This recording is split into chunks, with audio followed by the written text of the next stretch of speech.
안녕하세요. 저는 오늘 입원 전담 전문의에게 필요한 역량, 특히 이제 내과계 입원 전담 필요한 역량을 주제로 말씀드릴 서울 아산병원 김준환입니다. 먼저 이제 이렇게 좋은 자리에 이렇게 말씀드릴 수 있는 기회 주시면 다시 한번 감사드리고 대면이 아닌 비대면이지만 제가 아는 한 열심히 좀 말씀드리도록 하겠습니다. 네, 시작하도록 하겠습니다. 먼저 간단하게 제 소개 말씀드리도록 하겠습니다. 저는 이제 서울 아산병원에서 인턴 마치고 내과 전공을 했고요. 당시가 이제 딱 그 입원 전담 전문 시범 사업 이제 국가 정식으로 시작한 기간이었습니다. 그래서 2017년 3월부터 이제 서울 아산병원 내과 입원 전담 전문의 근무를 하기 시작했고요. 한 2년간 제가 뒤에 이제 말씀드린 일반 병동 모델인데요. 종양내과 입원 전담 전문이라는 병동에서 근무를 했습니다. 그 후에 이제 통합관리병동 모델이 이제 통합내과 병동을 2019년 한 2년 됐죠. 신설해서 운영하기 시작했고요. 제가 한 5년째 이제 내과 입원 전담 전문의를 근무하고 있습니다.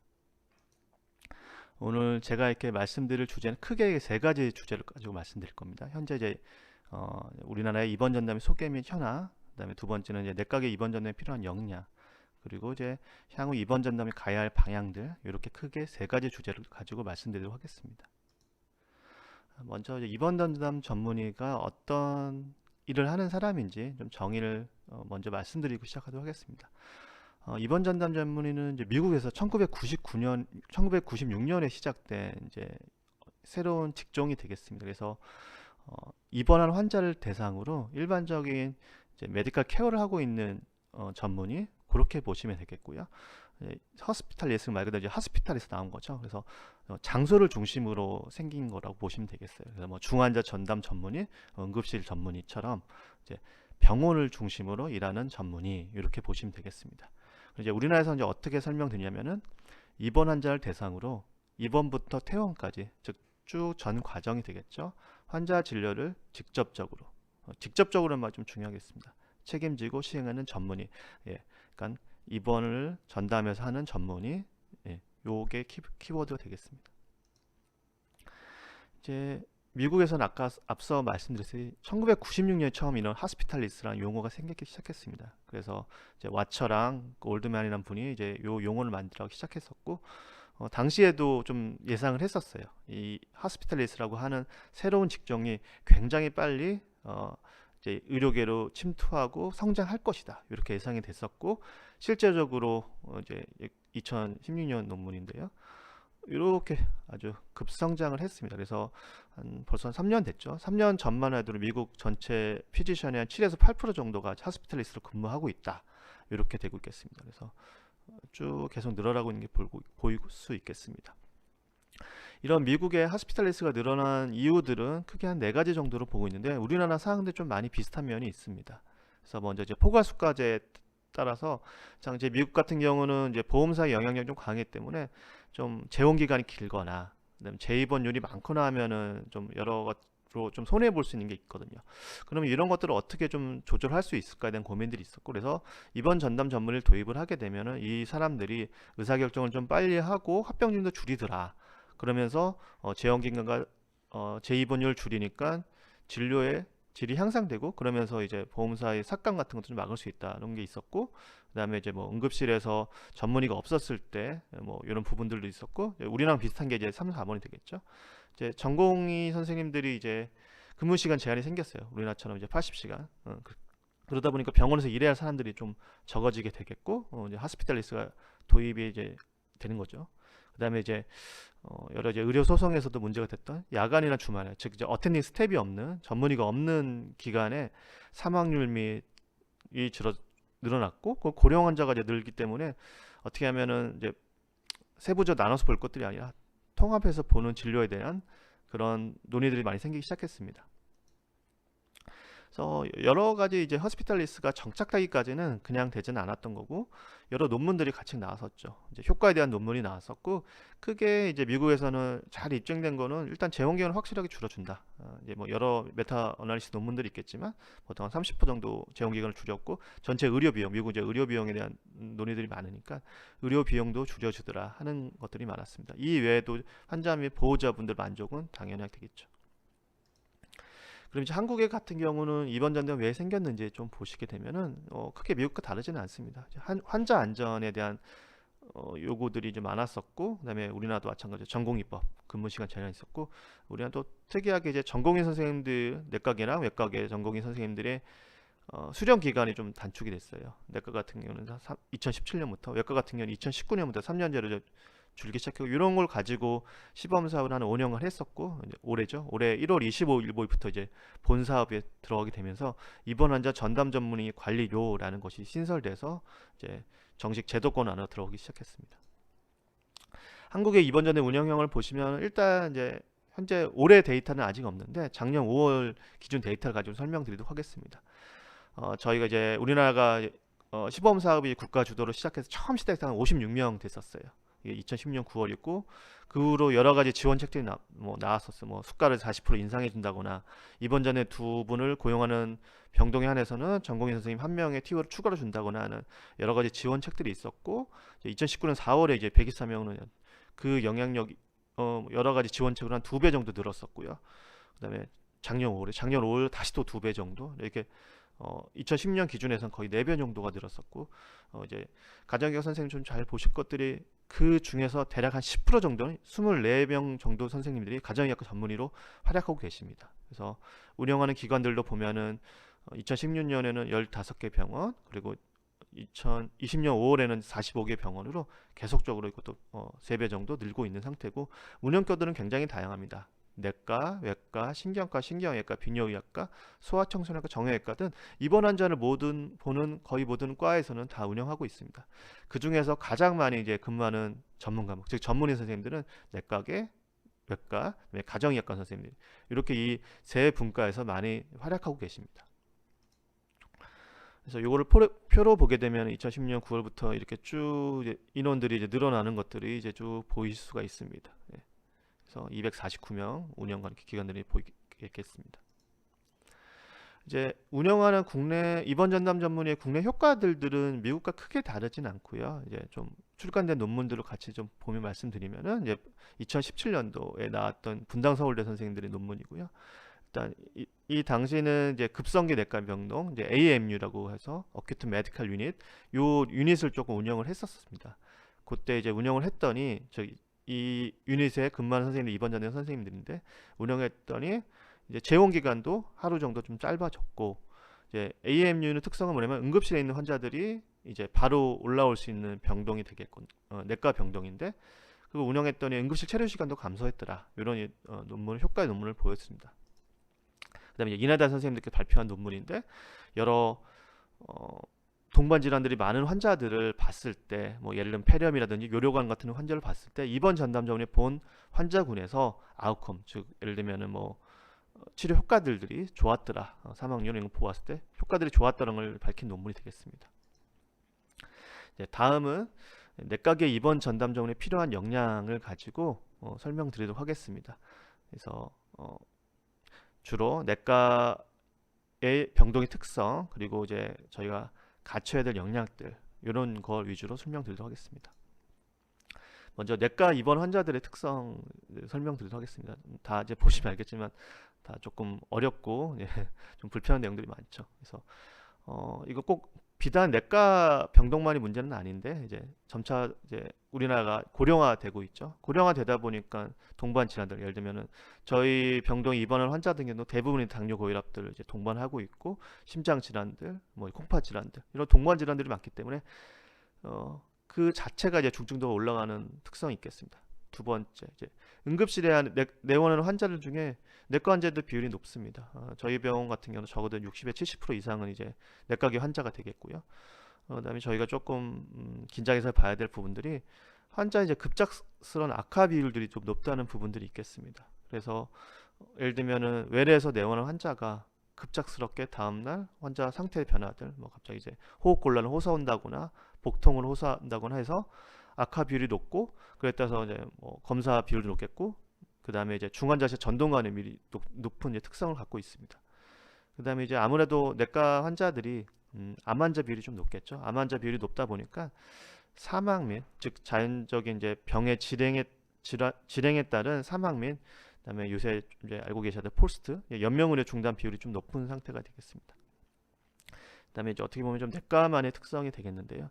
내과 안에는 굉장히 많은 분과들이 있죠. 소화기 내과, 뭐 심장 내과, 호흡기 내과 좀 분과들이 굉장히 다양해 있고 또 일부 병원 같은 경우는 그 여러 분과 중에서 혈액 종양 내과 환자 비율이 좀 높은 특성을 가지고 있습니다. 그래서 이런 크게 보면은 5개 정도의 특성을 가지고 우리가 이제 어떤 역량을 좀 길러야 될지 이렇게 좀 살펴보도록 하겠습니다. 그 살펴보기 전에 먼저 이제 선생님께서 만약에 내과 입원 전담점 근무하시게 된다면은 크게 이렇게 세 가지 형태의 모델에서 근무를 하시게 될 가능성이 있습니다. 첫째, 아까 제가 살짝 말씀드렸던 일반 병동 모델이 되겠습니다. 이건 달리 말하면 분과형 모델이라고 하는데, 분과 말 그대로 앞서 말했던 세부 분과로 나눠져 있는 모델이 되겠습니다. 그래서 주치 이제 담당 교수가 되겠죠. 주치의는 이제 해당 분과의 교수가 되는 거죠. 예를 들면은 종양내과 병동, 제가 일했던 예를 들면은 그쪽에 이제 만약에 입원 전담 근무한다고 하면은 담당하는 교수는 이제 원래 쭉 외래부터 봤던 종양내과 교수가 되는 거죠.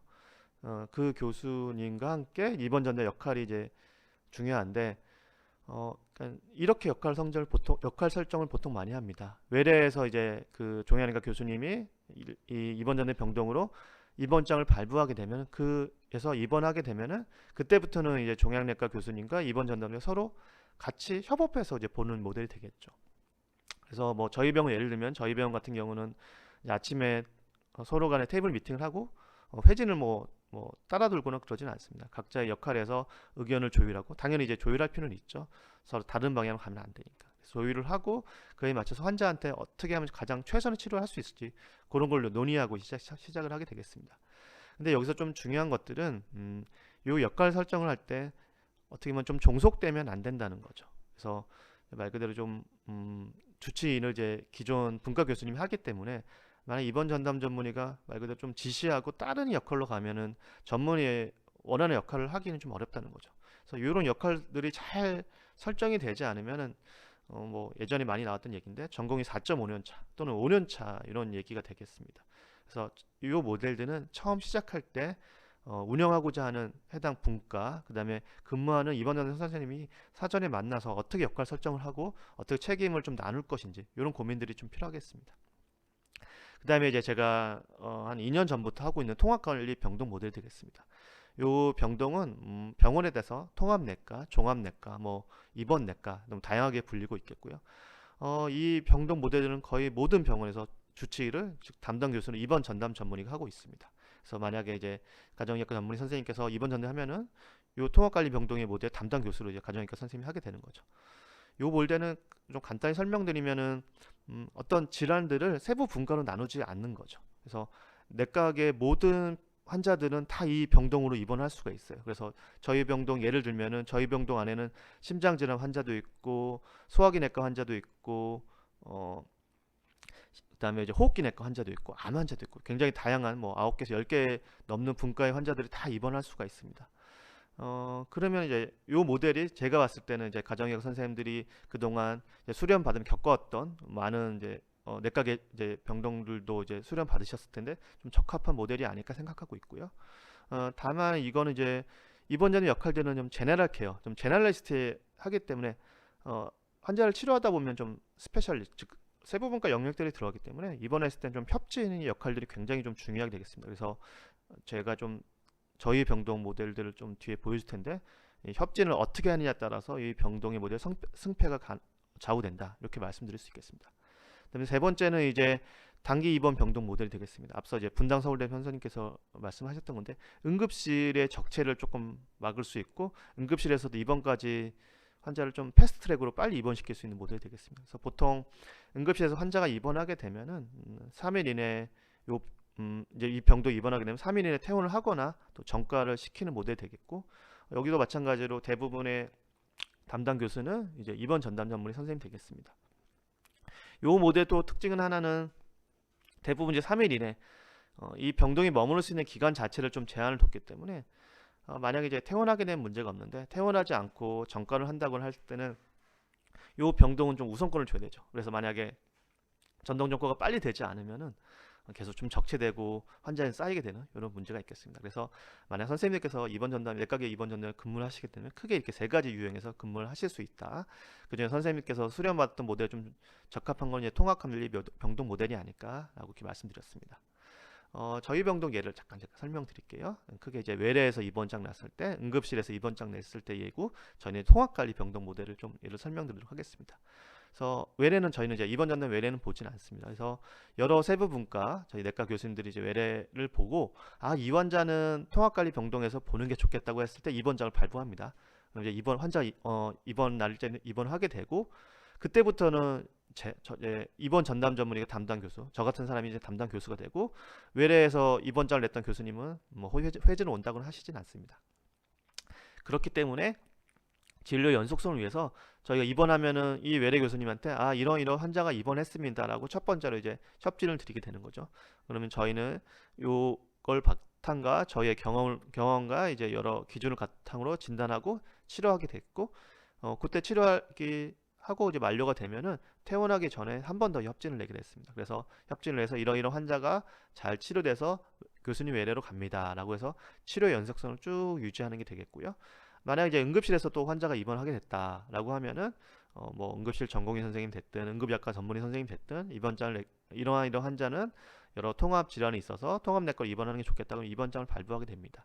이때 마찬가지로 저희가 진단 및 치료하고 필요할 때 이제 관련과 예를 들면은 종양내과 예를 들면 위암 환자인데 폐렴이 걸렸다고 하면은 주 문제는 이제 폐렴이 되겠죠. 이런 경우는 호흡기 내과 선생님과 조금 의논을 하고, 그리고 이제 만약 항암을 했다거나 좀 그 종양내과 선생님과도 계속적인 외래를 다녔던 환자라고 하면 그 종양내과 선생님께도 협진을 드리는 거죠. 그래서 각 두 개과의 의견을 좀 듣고 그에 맞춰서 치료를 하고 퇴원하는 일정이 되겠습니다. 어떻게 보게 되면은 요새 이제 많이 하는 통합 진료 이런 형태가 되겠습니다.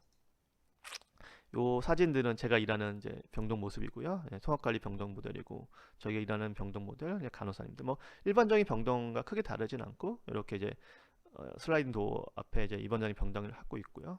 저희랑 같이 일하는 전문 간호사 선생님입니다.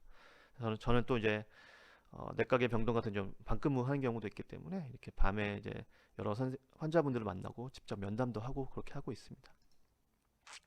이제 앞서 이렇게 일반 병동 모델, 통합관리 병동 모델, 그 다음에 이제 급성 병동 모델 이렇게 크게 세 가지로 있겠고 여러 가지 이제 내과 환자들의 특성을 말씀드렸는데, 그렇다고 하면은 이제 만약에 이제 가정의학과 선생님들께서 이런 내과계 입원 전담 전문의로 근무하게 된다면은 제가 봤을 때 필요한 역량들을 좀 말씀드려보도록 하겠습니다.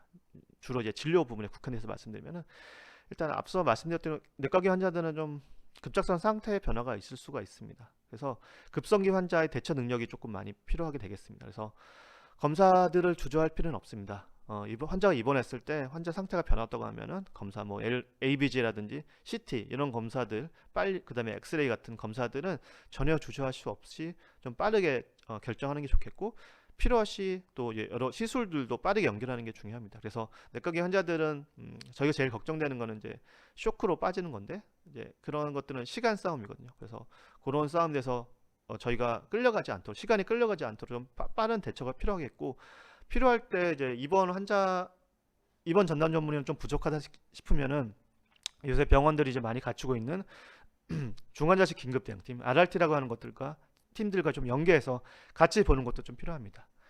두 번째는 이제 제너럴리스트로서의 역량 강화죠. 즉 쉽게 얘기드리면 저희는 어떤 한 영역을 좀 깊게 보기보다는 다양한 영역들을 좀 두루두루 볼 수 있는 영역들, 어떻게 보면은 가정의학과 선생님들이 1차 진료 의료에서 이제 필요한 역량들과 더불어 이런 제너럴리스트 역량도 좀 필요한 거죠. 저는 이 제너럴리스트 역량들과 함께 결국 좀 중요한 것들은 저희가 일하는 병동, 그 다음에 같이 일하는 팀원들, 그 다음에 이제 저희한테 환자를 의뢰해주는 스페셜리스트와의 관계도 잘 유지하는 게 중요하다 생각하고 있습니다. 그 다음에 세 번째는 이제 어떻게 보면은 이제 인간관계가 갈 수 있는데요. 입원 전담이 혼자서 일할 수 있는 건 절대 아니에요. 입원이라고 하는 환경들이 굉장히 많은 인력과 좀 서로 영향을 주고받고 있거든요. 그래서 조직 내 관계라든지 인간관계가 굉장히 좀 중요하고 사람이 하는 일 갈등이 생기지 않을 수가 없습니다. 그때 서로 원만하게 대처할 수 있는 능력도 필요하고, 그런 부분들로 입원 전담의 교육의 역량이 좀 필요하다고 생각할 수 있습니다. 네, 마지막으로는 이제 입원 전담 전문의는 입원 환자 지표 관리 능력이 좀 필요합니다. 그래서 재원 기간이라든지 재입원율, 원장 사망률을 좀 관리할 수 있고, 그런 관리를 좀 모니터링할 수 있는 부서의 뭐 TF팀이라든지 부서에 좀 들어가서 같이 일할 수 있는 것도 좀 필요하게 되겠습니다. 자, 이제는 마지막으로 이번 전담 전문의의 앞으로의 미래 역할에 대해서 좀 설명드리도록 하겠습니다. 이제 설명드리기 전에 이제 현재 이제 이번 전담들이 어떤 생각을 하고 있는지 이제 저희가 좀 했던 설문조사를 바탕으로 좀 말씀드리도록 하겠습니다. 작년이죠. 작년 1월쯤에 대한내과 학회 산하의 입원 의학 연구에서 이제 설문조사를 했고, 당시 현재 입원 전담이 59명이 이제 답을 했었는데, 주로 물었던 거 이런 거였습니다. 입원 전담 전문의 선택한 이유를 물어봤을 때 가장 많은 게 이제 일과 개인 생활 양립이란 거죠. 입원 전담 이제 근무하시면 아시겠지만 대부분 이제 주당 40시간 있고, 어떻게 보면은 일할 때와 일하지 않을 때, 즉 온 오프가 좀 확실한 형태가 되겠군요.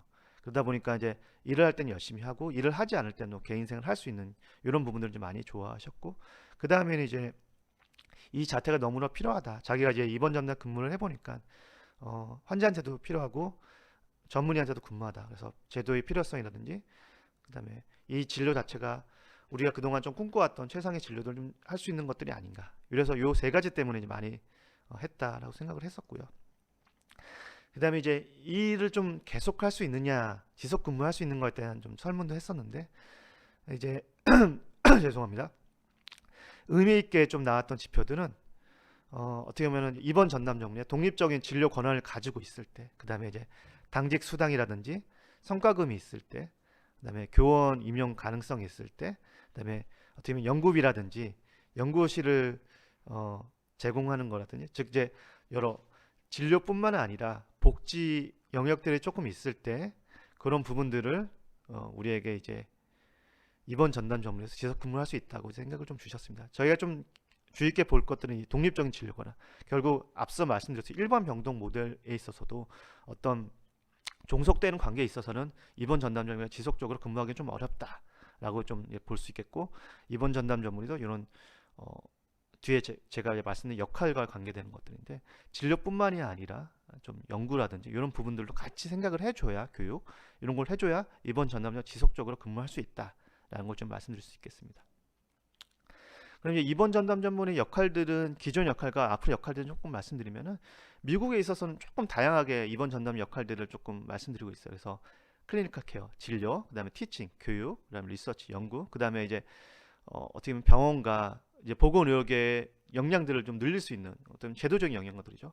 이런 것들을 다 할 수 있는 것들로 굉장히 포괄적으로 좀 입원 전 역할들을 좀 만들어 놨고요.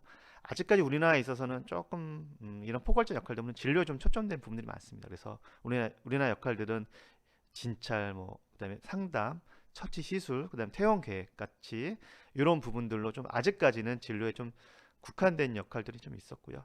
그래서 이런 이제 저희가 이제 진료뿐만이 아니라 교육하고 연구하는 이제 하스피탈리스, 입원 전담을 우리가 아카데믹 하스피탈리스 미국에서 부르는데, 그런 쪽으로 좀 우리나라도 가야 되지 않을까 하는 생각을 좀 가지고 있습니다. 그래서 이런 걸 가지고 제가 이제 입원 전담 미래 역할들을 좀 제시해 보면은, 당연히 진료 열심히 해야 됩니다. 진료는 무조건적으로 좋은 성적을 내야 되죠. 그래서 그 중에서도 저희가 잘 할 수 있는 것들은 다학제 진료. 앞서 말씀드렸죠. 협진은 여러 과들과 같이 협진하면서 고민을 하기 때문에 다학제 진료에 좀 특화될 수 있겠고, 그다음에 어떤 질환을 장기로 나누는 게 아니라 아파하는 환자를 기준으로 나누기 때문에 여러 복합 질환들을 볼 수 있는 통합 진료가 될 수 있겠고, 그다음에 급성기 치료에 있어서는 저희가 좀 요 세 분야에 있어서는 잘할 수 있는 능력들을 기르고 요걸 잘할 수 있도록 계속 나가야 됩니다. 그다음에 교육 영역도 무시할 수 없습니다. 그래서 입원 전담 전문의로서 이제 그 병동 바로 옆에서 베드사이드 티칭을 할 수 있어야 되는 겁니다. 그래서 의대생, 인턴, 전공의를 대상으로 교육할 수 있는 능력을 좀 길러야 되고요. 이제 입원 전담도 이제 지도 전문의가 할 수 있습니다. 저도 마찬가지 지도 전문의고요. 그래서 그런 능력도 좀 같이 길러야 되고, 그다음에 연구 능력도 배제할 수 없도록 열심히 해야 됩니다. 저희가 주로 하는 연구들은 이제 하스피탈 메디슨, 입원 의학이라고 하는 영역이 되겠고, 그래서 주로 어떤 영역이 되냐면은 입원 전담 전문의의 효과, 앞서 말씀드린 재원 기간을 어떻게 하면 짧게 할 수 있는가, 어떻게 하면은 입원 중 사망률을 줄일 수 있는가, 어떻게 하면은 원내 이제 합병증을 줄일 수 있는 것들인가, 그다음에 효율적인 운영, 입원 전담 전문의의 이제 근무 패턴들이 이제 앞서 말씀드린 온과 오프, 근무할 때와 근무하지 않을 때로 나뉘는데, 어떻게 하면은 이 근무하는 사람과 근무하지 않는 사람들을 효율적으로 배치할 수 있을까. 그다음 앞서 말씀드렸던 대로 외래 교수가 입원 전담 전문의 환자를 어떻게 하면 핸드오프 넘겨주는데, 그 넘겨줄 때 어떻게 하면 진료 연속성을 유지하면서 넘겨받을 수 있는가, 또는 우리가 이렇게 진료하고 했을 때 외래 환자들한테, 외래 교수님께 이 외래 환자들은 진료 연속성이 깨지지 않고 넘겨줄 수 있는가, 이런 효율적인 운영들을 할 수 있는 방법들이 있겠습니다. 네, 마지막으로 이제 병원 시스템을 개선할 수 있는 게 되겠습니다. 그래서 환자 안전을 위해서 저희는 제안을 할 수 있어야 됩니다. 이렇게 했더니 환자 안전에 더 도움이 되더라. 예를 들면은 산소 요구량이 많고 했을 때는 검사를 빨리 하기보다는 베드사이드에서 소노를 보는 것이 더 낫더라. 이런 의견들을 제안할 수 있는 것들도 이제 되겠죠. 그래서 이러기 위해서는 저희가 앞서 말씀드린 이런 연구를 바탕으로 재연기관, 재입원 운동, 지표 개선을 위한 노력들을 같이 해야 저희가 이런 부분들을 같이 할 수 있습니다. 그래서 저희는 지금 이제 2021년 1월 기준으로 입원 전담의는 이제 본 사업에 들어갔었고, 아직까지는 이제 진료에 국한되어 연기지만 이걸 바탕으로 교육, 연구, 병원 시스템 개선으로 저희가 확장할 수 있게 나아가야 됩니다. 그래서 그러기 위해서는 이제 앞서 말씀드렸던 대로 현재 벌써 이제 입원 전담 전문의에 근무하시는 전문의 선생님들의 10%가 이제 가정의학과 선생님입니다.